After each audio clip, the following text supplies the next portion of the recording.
Juin 1984, John Turner devient le chef du Parti libéral du Canada et premier ministre. Me consacrer corps et âme à la tâche de continuer à bâtir un meilleur Canada.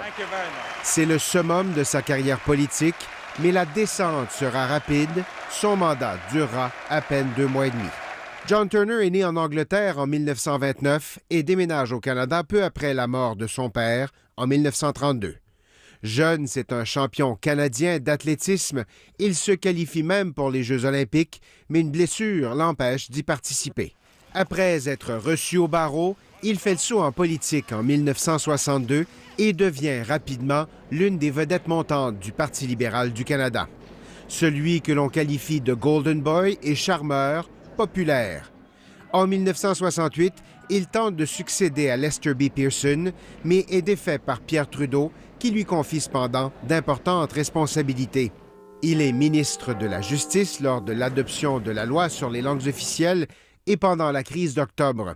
Il devient ensuite ministre des Finances, mais démissionne en 1975, mal à l'aise avec certaines politiques économiques du premier ministre. Il est aussi à la croisée des chemins de ses ambitions politiques. I hereby resign my seat in the House of Commons, effective immediately. Lorsqu'au bout du compte, il retourne à Ottawa en 1984, il souhaite renouveler un parti libéral marqué par l'usure du pouvoir. Mais son flair politique est disparu, sa campagne est désorganisée, ses bourdes se succèdent, comme ce geste déplacé envers la présidente du parti. Lors des débats, il est écrasé par Brian Mulroney, qui lui reproche les nominations partisanes des libéraux.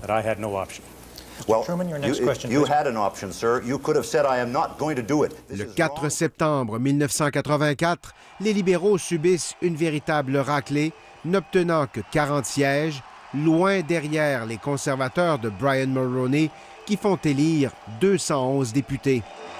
Nous avons été massacrés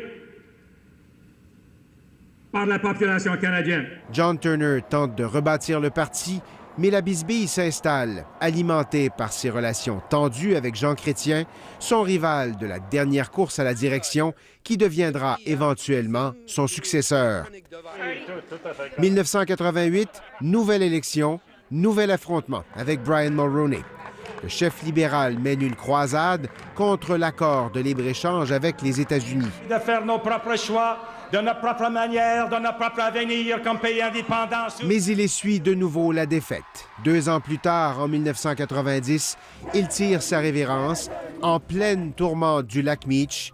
Il fait un dernier pied de nez à Jean Chrétien et Pierre Trudeau. Meurtri de l'impasse de l'entente du lac Meech.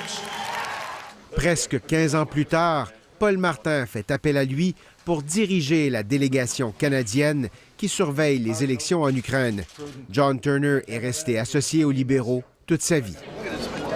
Politicien ambitieux mais souvent malhabile, on se souviendra de John Turner pour ses années difficiles à la tête d'un parti qui l'aura mené à 2 défaites électorales.